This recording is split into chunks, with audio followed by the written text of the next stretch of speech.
work like hell. I mean, you just have to put in, 80 to 100 hour weeks every week.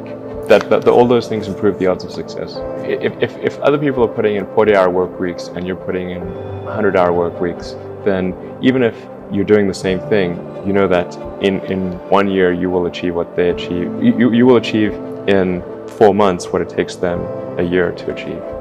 If something really makes sense, or if it's just what everybody else is doing. It's hard to think that way. You can't think that way about everything. It takes a lot of effort, but if you're trying to do something new, it's the best way to think. If you want to make progress in things, I think the best analytical framework for understanding the future is physics. I'd recommend studying the thinking process around physics, like not the equations. I mean, the equations certainly they're helpful, but the way of thinking in physics is it's the best framework for understanding things that are counterintuitive, and always taking the position that you are to some degree wrong, and your goal is to be less wrong over time. One of the biggest mistakes people generally make, and I'm guilty of it too, is wishful thinking. Like you want something to be true even if it isn't true. And so you ignore the things that, you ignore the real truth because of what you want to be true.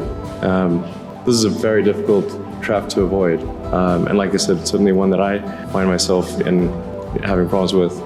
But if you just take that approach of you're always to some degree wrong and your goal is to be less wrong, and solicit critical feedback, particularly from friends. Like particularly friends, if somebody loves you, they want the best for you. They don't want to tell you the bad things. So you have to ask them, and say, really, I really do want to know. and then they'll tell you. You don't need college to learn stuff, okay? Everything is available basically for free. You can learn anything you want for free. It is not a question of learning.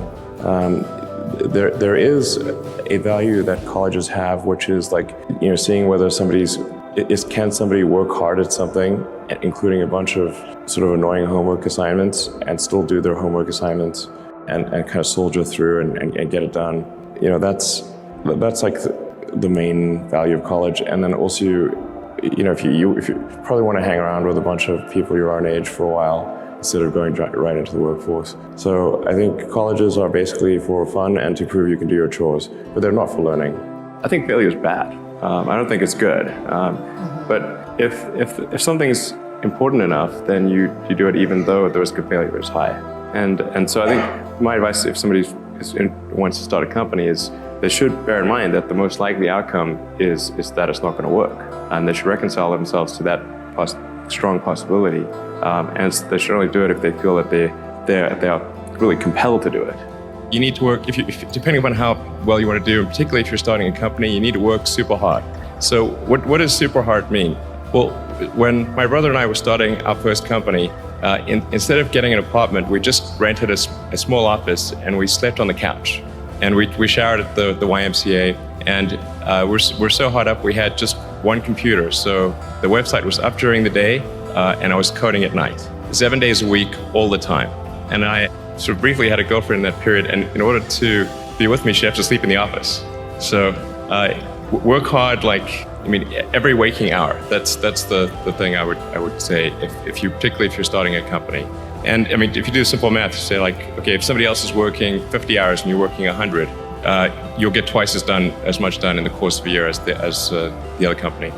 I think of these things as just there's a certain amount of time, and within that time you want the best net outcome. So for all the set of actions that you can do, there's going to be and some of which will fail, some of which will succeed, and you want the net useful output of your set of actions to be the highest.